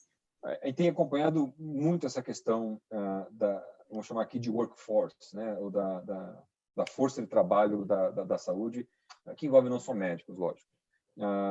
tem acompanhado tão de perto o nosso chairman, ele fica no Reino Unido, ele é um ex-NHS, inclusive, e ele escreveu um livro chamado A Crise no Workforce no Mundo. E a hora que ele fala disso, ele vem falando de, primeiro, nós temos um problema de quantidade, vão faltar 18 milhões de profissional de saúde até 2030, segundo a OMS. A gente tem um problema de qualidade, e a gente tem um problema no Brasil agora de qualidade e de distribuição. A qualidade eu vou deixar para vocês julgarem se tudo isso que a gente formou de médico nos últimos anos, se vocês médicos, é uma pergunta realmente, se vocês médicos confiam que os médicos que estão sendo formados nos últimos anos, a gente sempre teve um aumento das universidades, das faculdades, se eles saem realmente aptos e prontos. Se vocês confiam nos seus colegas de trabalho. É uma pergunta que a gente tem que fazer. O quanto eles estão prontos para isso. Então, o livro vem falando nessa crise de quantidade e qualidade. No Brasil, uma questão de distribuição bastante dura, porque o país é enorme e a gente sabe que a distribuição não é bem feita, né? Tem algumas concentrações. E depois, aí eu vou responder a pergunta, tá? E depois ele vem no livro, e agora nas nossas metodologias, de quando a gente trabalha com workforce, como resolver esse problema. Lógico, tem uma questão de tecnologia. A tecnologia para você aumentar produtividade. Tem uma questão de tecnologia para você deixar o médico ser médico e dar tempo para o médico ou profissional de saúde cuidar. Então, acho que a tecnologia deve ser usada e, de novo, para uma melhor experiência do médico, para que ele tenha mais tempo de cuidar. Mas mais do que isso, mais 3 itens que eu queria falar para vocês. 1, cultura. 2, liderança. Então, muito conectados. Será que eu, médico, na entidade que eu trabalho, eu sei que tem toda essa questão de eu trabalho em 3, 4 entidades, será que a cultura e a liderança da organização que eu estou aqui prestando serviço, que eu trabalho, que eu faço a minha cirurgia, que eu faço o meu atendimento, será que elas têm uma cultura de retenção, de bem-estar, de diversidade, um tema super atual, né? Diversidade no sentido de raça, no sentido de credo, tudo, é super relevante hoje em dia. Será que tem uma cultura de valorização do profissional de saúde, de desenvolver a liderança? Quais são as competências necessárias para isso? A questão é que, quando você fala de investir em capital humano, você automaticamente vai para uma discussão super romântica, porque você falar de capital humano, você vai para a estratosfera quase, porque é difícil falar isso de forma tangível, cultura, liderança, competências, mas a liderança preparada para isso, que cuida e que entende as suas falhas em termos de competência e quais ele deveria ter, essas normalmente é que conseguem oferecer uma melhor experiência para o médico, dando tempo para ele ser médico e dando uma boa experiência para ele. E o quarto ponto importante para fazer essa transformação do workforce, que a gente traz nos nossos projetos, são os novos modelos assistenciais. Então, vamos lá. Dentro do modelo assistencial, como ele é feito hoje e como é que eu posso redesenhá-lo, repensando no papel do médico nele, repensando em como que eu consigo inserir o médico no novo modelo assistencial, normalmente mais tecnológico, mais digital, simplesmente mais eficiente, de forma que eu pense no papel dele para ele exercer a prática médica com uma boa experiência e com boa estrutura. Estrutura não estou falando só de infra, estrutura mental mesmo, para ele conseguir exercer essa atividade. Então, é difícil dar uma resposta objetiva para capital humano, investimento em capital humano. Mas a gente separa nesses pilares, vou só repetir, tá? Cultura, liderança, dar tempo para ele cuidar e novos modelos assistenciais. Ô Daniel, desculpa interromper, mas eu acho que é interessante também a sociedade nisso aí, né? Eu acho que a sociedade entra muito forte, né, nessa experiência do médico, né? A sociedade médica, né? Uma sociedade inovadora como a Sobracil, por exemplo, né? Eu acho que nesse ponto aí ela tem que entrar fazendo esse trabalho, né? Acelerando essa experiência. Eu penso que sim. E tem uma questão aqui de mesmo que a sociedade apoie, como normalmente os médicos trabalham em vários lugares, às vezes aqui ele tem uma boa experiência, ali ele não tem, aqui a governança de um jeito, ali é de outro, isso também gera um pouquinho de confusão. Mas sim, Fábio, acho que as sociedades têm um papel super importante nisso. Daniel, tem um Matheus aqui, ó. Boa noite. Nesse momento de maior movimentação da saúde pública, até mesmo em ano de eleição, e tentativa de setorização e separação de prioridades, paciente COVID e não COVID, não podemos ser um ponto de mudança no SUS de maior setorização e até mesmo segregação de atendimento para enxugar a máquina e melhor aproveitamento dos centros de atendimento com cada especialidade? Isso, inclusive, não pode favorecer parcerias públicas ou terceirização desses centros especializados? Quem fez a pergunta, Diego? Matheus Carvalho. Matheus, você basicamente cobriu aquela parte que eu falei de saúde digital, todas as oportunidades que a gente tem, que a tecnologia pode dar, você praticamente cobriu isso. Demanda, a capacidade de atendimento, qual é a minha capacidade instalada, quem é o paciente, como é que eu navego ele, se eu navego no público, se eu navego no privado, o quanto isso dá oportunidade do público-privado. Eu não vou responder a tua pergunta, eu vou concordar. Se você não coloca um ponto de interrogação e coloca um ponto, eu falo exatamente isso, eu concordo. Acho que essa é uma grande oportunidade que a gente tem. Eu não sei se isso vai acontecer, eu não quero falar aqui em formato de tendência, é mais um desejo meu, e desejo baseado numa oportunidade clara que a gente tem, numa janela de oportunidade que a gente tem agora. O Ricardo Araújo aqui, boa noite. Este novo cenário vem sendo implementado, vem sendo implementado tendo a experiência do cliente como foco principal. Mas, em contrapartida, temos a pressão do sistema, operadoras pela redução de custo. As instituições de saúde ficam pressionadas a uma melhor entrega em condições cada vez mais desafiadoras. Como navegar nesse cenário de longo prazo, onde temos, além desse desafio, ver o mercado verticalizar cada vez mais? O mercado orientado a custo não é orientado a valor. Para você orientar o mercado a valor, você tem que olhar custo, desfecho, pertinência e experiência. Senão, você faz uma gestão de custo. E tem um grande equívoco, eu vou responder diretamente a pergunta, mas tem um grande equívoco dessa onda de value-based healthcare, que é um tema que a gente adora, assim, adora falar sobre o tema, de você empacotar uma cirurgia e chamar de value-based healthcare, e você remunerar por DRG e chamar de value-based healthcare. Value-based healthcare é muito mais do que isso. Se você não define médio desfecho e remunera por isso, você não está fazendo value-based healthcare. Você está fazendo uma gestão de custo. O que vale, tá? Não estou falando que não tem que ser feito. Tem que evitar desperdício mesmo. Mas não chame isso de value-based healthcare. Isso é uma gestão de custo. É curioso isso, porque a pergunta, agora respondendo diretamente a pergunta, investir em experiência de paciente é quase que um ato de fé. Eu não consigo chegar para um diretor financeiro e falar assim, diretor financeiro, me dê 500 moedas, eu vou investir nesse projeto aqui, lindo de experiência do paciente, e isso volta para a instituição 1.500 moedas em 7 meses. Uma planilha de Excel calculando o retorno sobre o investimento. Você não consegue. Não dá para fazer isso. Não tem como mesmo. Então, mas por que investir? Bom, eu vou te falar o que a gente acredita, o que a gente vê. As entidades que mais investem em experiência do seu cliente, não necessariamente saúde, são as mais rentáveis. São as que têm mais valor. São as que mais se conhecem. Então, logo, elas são mais enxutas. Você tem que olhar muito para dentro para você poder oferecer uma boa experiência para quem usa o teu serviço. Então, automaticamente, você começa ali a reduzir gargalo, a rever teu fluxo, a rever teu processo. Então, tem um ganho de margem. Mas eu não consigo colocar na planilha. E mais, tem um retorno de receita. Em que sentido? Referência de paciente. Se você entrega uma boa experiência do teu paciente para o teu médico, a chance do teu médico trazer mais pacientes, acho que é significativa. E o médico tem um papel super importante para o hospital, por exemplo, para trazer paciente. Então, isso volta em referência, isso volta em receita, isso volta em você se conhecer, ou melhor, conhecer melhor a sua operação e ser mais eficiente, falando de margem agora. Mas a gente não consegue colocar isso num Excel. Então, a resposta, em tempo de crise, o que eu faço? Eu vou ser bem consultor agora, me permita. Continue investindo em experiência do paciente, porque isso volta em algum momento. Agora, quem tem que entregar um número todo dia é super difícil. É super difícil. Você pegar ali, olhar os seus recursos que são finitos e falar assim, estou no meio da crise, ainda vou pegar esta fatia aqui e vou investir em experiência do paciente. É difícil. Mas se tivesse investido antes, talvez essa crise seria mais fácil. Mas aqui a gente vai entrar num papo de retorno sobre investimento que, por isso que eu falei que quase que é um ato de fé. Eu acredito. As publicações mostram que sim, mas eu não consigo te provar num cálculo matemático.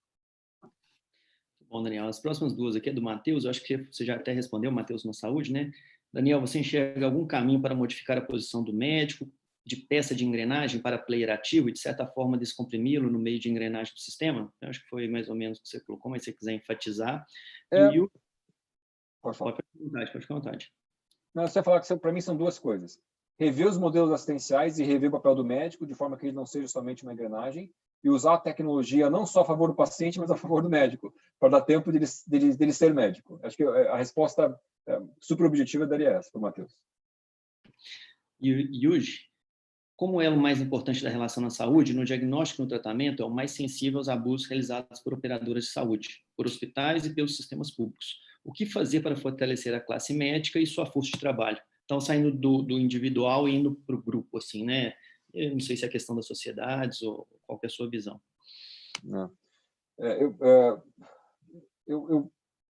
Eu acho que esse é um legado, tá? Eu acho que esse é um legado que o Covid vai nos trazer, de valorizar o profissional médico e o profissional de saúde, quem tá lá na frente. Mas você valorizar pessoas, você valorizar, vou falar aqui do médico especificamente, tá? Até porque minha audiência deve ser aqui, nossa audiência deve ser 100% médico, né? Para você valorizar o médico, isso requer maturidade da organização para a qual você está prestando o seu serviço, e requer investimento. Então, a hora que você... recurso, né? Então, a hora que você pensa em recurso e maturidade, sem jogar isso para a realidade da saúde no Brasil, você vai pensar, poxa, Daniel, então, não sei se isso vai acontecer, porque talvez nos melhores hospitais, aqueles hospitais ANAP, os hospitais que talvez venha na sua cabeça quando você pensa no hospital, talvez sim. Esse talvez tenha um pouquinho mais de recurso e um pouquinho mais de maturidade. Ainda acho um pouco maduro comparado com outros setores, né? O setor da saúde e quem faz gestão do hospital. Mas olha que você joga para a realidade do Brasil: 6.500 hospitais, 800 operadores de saúde, 20 mil pontos de medicina diagnóstica. A realidade do Brasil é não madura, pouquíssimo madura e com pouco recurso. Então, por mais que eu fale aqui que eu penso que vai existir uma valorização da saúde, talvez no início, da saúde não, do profissional, talvez no início seja mais uma valorização de bater palmas de agradecimento, uma valorização no sentido de gratidão. E na medida que o mercado for amadurecendo, e ele vem amadurecendo, acho que essa é a notícia boa, ele vem amadurecendo. É difícil perceber porque está inserido nele, mas ele vem amadurecendo, principalmente depois que abriu o capital, veio mais dinheiro, mais profissionalismo, a gente vê o médico estudando muito para ser executivo. Então, isso eu vejo o mercado mais maduro e mais profissional. Então, quanto mais maduro, mais profissional ele é, mais valorizar as pessoas, não só nas palmas, né, e na gratidão, mas em reconhecer que é um ativo super importante, desenvolver competências, criar modelos assistenciais novos, repensar o papel do médico, investir em tecnologia. Então, é uma questão de maturidade e recurso. Daniel, eu concordo. Eu acho que, assim, realmente a gente está num sistema ainda imaturo, né, em todos os sentidos. Se a gente vê o hospital americano, se eu estiver errado, você me corrija, né? Que você vê, eles avaliam, Cleveland Clinic ou Mayo Clinic, eles avaliam a experiência do paciente, valorizam isso, mas ao mesmo tempo eles sabem valorizar o profissional e por isso eles conseguem, de tal forma, fazer um marketing adequado, né? Um marketing que, na verdade, é o conjunto, né? Eles transformaram a instituição também no modelo de negócio. Então, eu acho que o grande problema, a grande visão deles é essa. E aí eles conseguem ter retorno porque eles conseguem dar valor e ter retorno financeiro porque eles se conhecem, eles sabem o tanto que eles valem. Então, aí sim você consegue cobrar diferenciado de uma operadora de saúde, do seguro de saúde, assim por diante. Aqui em São Paulo, a gente tem alguns exemplos, o próprio Einstein, o próprio Sirius, são lugares assim que a gente vê que é diferenciado, eles se conhecem, eles têm gestão, eles têm números, um negócio que a gente trabalha muito, às vezes, com achismo, né? Assim, acho que profissionalizar o negócio médico. E talvez, assim, você está vendo que nossas perguntas são meio repetitivas, porque em Minas a gente tem um problema grande, que chama Unimed, que ela, assim, ela é uma operadora interessante, uma operadora boa, que ela é feita por médicos, vamos colocar assim, mas ela visa lucro para a empresa Unimed, né? E aí ela precifica todo mundo da mesma forma. Então, não tem jeito dela falar que ela trabalha com valor, ela trabalha diferenciado, porque todo mundo está na tabela, né? Então, assim, como fazer isso nesses mercados e dessa forma, num local e num país que ainda é tão imaturo e que vem uma crise atrás da outra, né? Um cenário totalmente inseguro o tempo todo. Então, se eu puder comentar. Você colocou bem o desafio. Eu entendo os desafios regionais, mas a minha resposta ela vem muito na linha que eu já falei, né? De maturidade, de transparência. Acho que transparência é uma palavra que eu gosto bastante. Tem uma frase que a minha par da Holanda fala, eu tenho vergonha de chamar ela de par, porque é um monstro. Quando crescer igual a ela. Mas é a minha par da Holanda. Ela fala que não negligencia a transparência. Ela ainda vai mudar a saúde nos próximos anos. Então, a transparência, para mim, tem uma capacidade de transformação enorme. A gente sabe que a saúde falta, né? Falta muita transparência na saúde.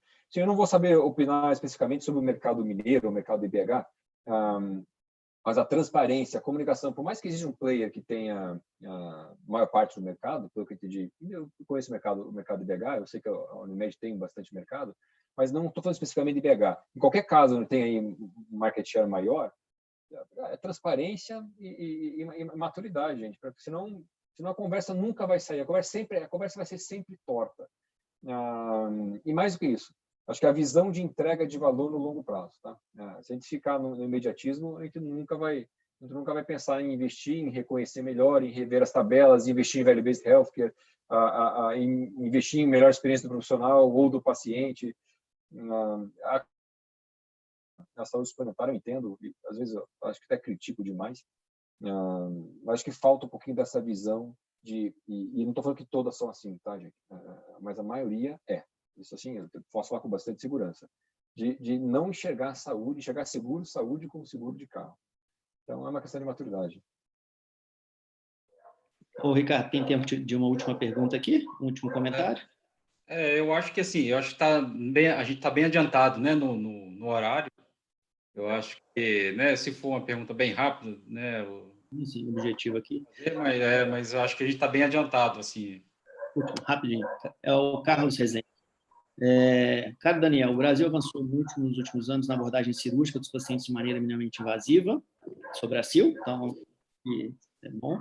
Ainda temos muito que avançar. Na sua percepção, a crise econômica à frente vai impactar negativamente com a chegada de novas tecnologias e absorção de produtos de má qualidade? Assim, regredindo os benefícios para os cirurgiões e pacientes, qual a sua sensibilidade de retomada do nosso mercado? Eu acho que essa é uma pergunta muito interessante. A gente tem a vinda do robô, que é caro como para a própria instituição hospitalar, para o próprio, às vezes, assim, a gente não tem ele no rol da ANS, então, assim, tem custos juntos aí, né? E a gente, como Sobracil e cirurgia robótica, então, assim, é uma pergunta bem interessante. Então... Carlos, não sei se vou responder lá integralmente, tá? Já peço aqui desculpas antecipadas. Eu vou começar pelo final. Eu não consigo te falar quando que vai ser retomada no nosso mercado, né? Usando bem o termo que você usou. Eu não consigo porque eu não sei onde é que a gente está. É mais ou menos o que eu falei lá no meu primeiro slide. Eu não consigo dizer aonde que eu estou ali, né? E aí, isso não me permite construir um raciocínio. Eu só não acho que vai ser fácil e vai ser curto. Não vou nem chutar se vai ser o julho do ano que vem, mas não sei. Eu, sinceramente, não consigo te dizer porque eu não consigo saber onde estou. Sobre essa outra questão, essa que talvez eu não vou conseguir responder integralmente, e acho que vocês conseguem talvez responder até melhor do que eu, já que é o dia a dia de vocês, o que eu sinto dos meus clientes quando eles reclamam das novas tecnologias, e aí eu quero evitar aqui o apontamento, né? Você, é a prova com dados de mundo real de que a tecnologia gera valor. Então, quando me perguntam assim, Daniel, o que gera inflação médica? Pergunta que sempre vem, né? Eu falo, gente, gera inflação médica é um conjunto de coisas, né? Não é a operadora, não é o médico, não é a indústria, é como a máquina está operando. Então, o que gera inflação médica é o modelo fee for service, o que gera inflação médica são as novas tecnologias que não geram valor, e aí que eu quero falar um pouquinho mais, é você não ter um modelo assistencial, é você não investir em atenção primária. Então, tem vários fatores que impactam aí o custo e a inflação médica. Mas falando exclusivamente de tecnologia, e eu falo isso normalmente para quem me pergunta, tecnologia causa a inflação médica? Sim, se ela não for uma tecnologia que gere valor. O que é gerar valor? Se aquela nova tecnologia, numa jornada estendida do paciente, estendida, você não pode olhar só para aquele momento, ela não vai ter um impacto maior em desfecho, em custo e em experiência. Então, se essa nova tecnologia impacta em experiência, impacta em custo e desfecho, não precisa ser nos 3, tá? Pode ser 2, pode ser 1. Aí eu consigo fazer um cálculo para entender se, de fato, ela veio colaborar ou não. Mas o que eu sinto no mercado reclama, e aí eu posso estar falando para a audiência errada, e vai chover de coisa aqui, Daniel, não é verdade, Daniel, não é verdade, faltam dados de mundo real que realmente comprove que não é um incentivo perverso da indústria de querer ficar, e aí eu vou ter que culpar a indústria, porque o histórico também não ajuda, né? Tudo que a gente viu de fraude, tudo que a gente viu de corrupção, e querer simplesmente ficar empurrando novas tecnologias que não geram valor. Como tem todo esse, vou usar a palavra legado de volta, mas esse histórico, melhor falando, sempre fica aquele negócio, será que não é a indústria aqui, de novo, querendo empurrar mais uma coisa? Então, o que eu vejo da reclamação, para responder objetivamente, eu não consigo ter confiança de que aquilo, de fato, gera valor, e confiança que estou falando em dados de mundo real, não em papers, aí, ou até estudo randômico, etc. Então, é o que eu ouço, mas eu acho que vocês devem responder essa pergunta melhor do que eu. Eu acho que o Daniel realmente, né, respondeu bem, né? Eu acho que foi uma pergunta assim que fecha com chave de ouro aí a nossa apresentação. E realmente eu acho que, né, de toda essa conversa, né, dessa relação de vários players, né, de saúde, é uma relação muito complexa. Eu acho que tudo vem, né, da valorização mesmo do trabalho médico, do profissional médico, foi bem enfatizado pelo Daniel, né, porque a partir daí realmente o profissional que é a engrenagem, né, que é a força de trabalho, né, o que eleva todos os outros players, né? Então acho que isso que acho que é a mensagem mais importante, né? A gente ficar claro que investimento em tecnologia é importante, né? Essa consciência de que a operadora tem que ter de navegação do paciente, mas realmente eu acho que tudo isso, né, de certa forma, indiretamente, vai gerar uma valorização do profissional, né? Porque acho que muito dessa situação que a gente se encontra hoje é fruto mesmo do sistema, do modelo de sistema em que a gente vive.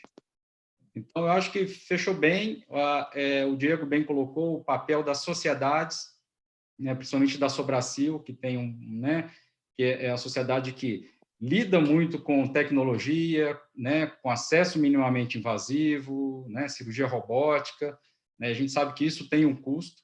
Então, eu acho que, né, o nosso papel também é poder é o que a gente está fazendo aqui, né? Poder difundir esse conhecimento, difundir o ensino, qualificação, né?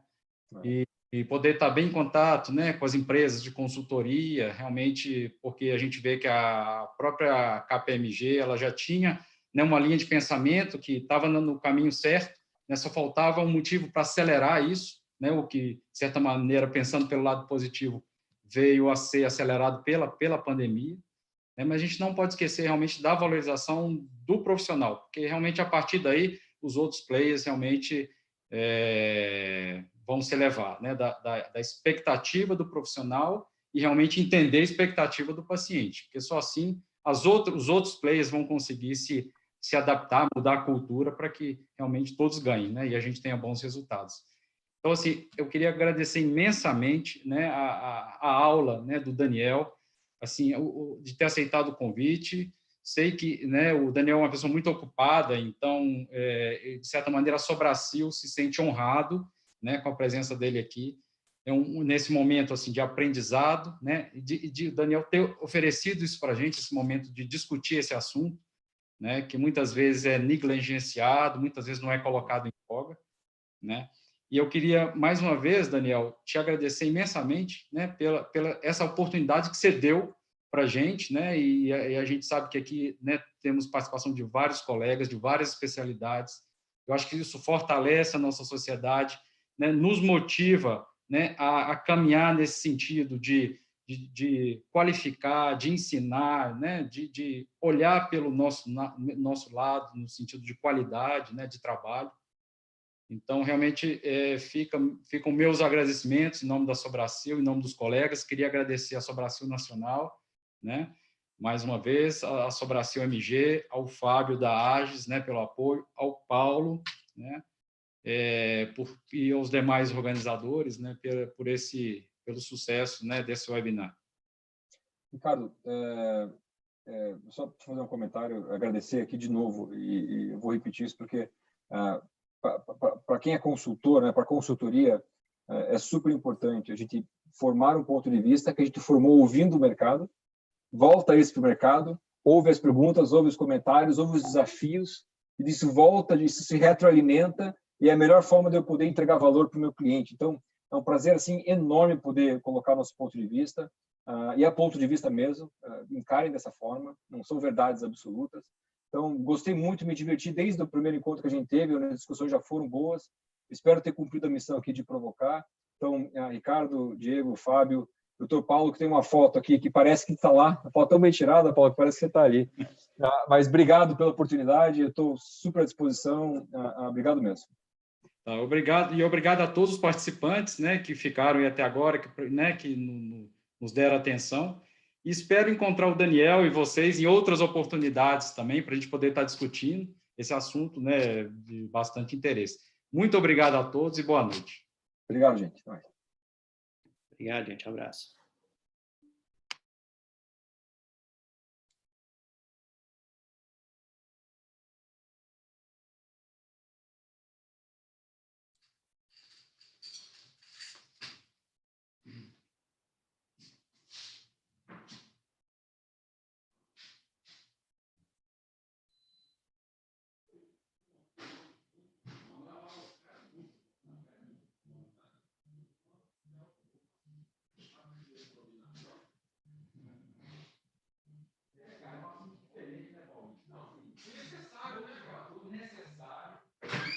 Você falou, gente, negligência. Ó, Antônio Bispo, chegando. Bora! Ô, Bispo. Tudo bom? Tudo. Ah, tá tudo. Então, você ia me ver se eu ia dar o ok para te atender ou não, né?